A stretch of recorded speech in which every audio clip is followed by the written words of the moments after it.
అతి సర్వత్ర వజ్యేత్ అంటారు. ప్రస్తుతం బ్రిటన్ పరిస్థితి అదే.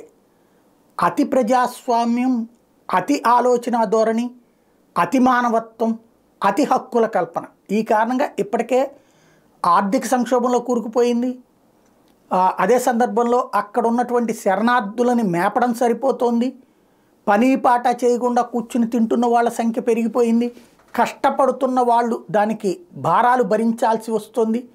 ఇంకొక వైపున శరణార్థులుగా వచ్చిన వాళ్ళు మతరాజ్యాలు స్థాపించడానికి అల్లకల్లోలాలు సృష్టిస్తున్న వ్యవహారాలు కంట్రోల్ చేయలేకపోతుంది. అక్కడున్న ఆడపిల్లలకి రక్షణ కరువైంది ఇట్లాంటి శరణార్థులు చేస్తున్నటువంటి వ్యవహారాల కారణంగా. ఇవన్నీ ఒక ఎత్తు అయితే అయినా దాని బుద్ధి మారలేదు. పుట్టుకతో వచ్చిన బుద్ధి పుటకలతో కానీ మారదని దాని బుద్ధి మారట్లేదు.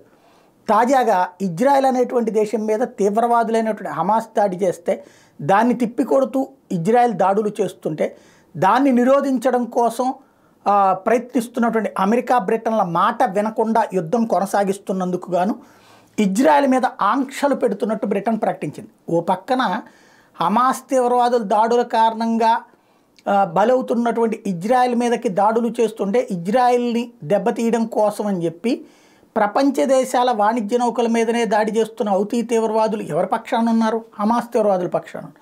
ఆ హౌతీ తీవ్రవాదులు స్థావరాల మీద దాడి చేస్తూ వాళ్ళ నుండి కాపాడతామని చెప్తూ యుద్ధ నౌకలు అక్కడికి పంపించిన బ్రిటను, ఇంకోవైపున ఇజ్రాయెల్కి సంబంధించినటువంటి వాళ్ళు తన దేశంలో ఇజ్రాయెల్ చేసేటటువంటి దాడులు ఏవైతే ఉన్నాయో పాలస్తీనాలు, దాని మీదన ఆంక్షలు పెట్టడం కోసం అని చెప్పేసి ఆయుధాలు సరఫరా, ఆయుధాల అమ్మకాలు ఇజ్రాయెల్కి నిషేధిస్తున్నట్టు ప్రకటించింది. వీళ్ళు ఆపేస్తే అక్కడ ఇజ్రాయెల్ ఆగిపోతుంది అన్నటువంటి ఒక విచిత్రమైనటువంటి ధోరణి.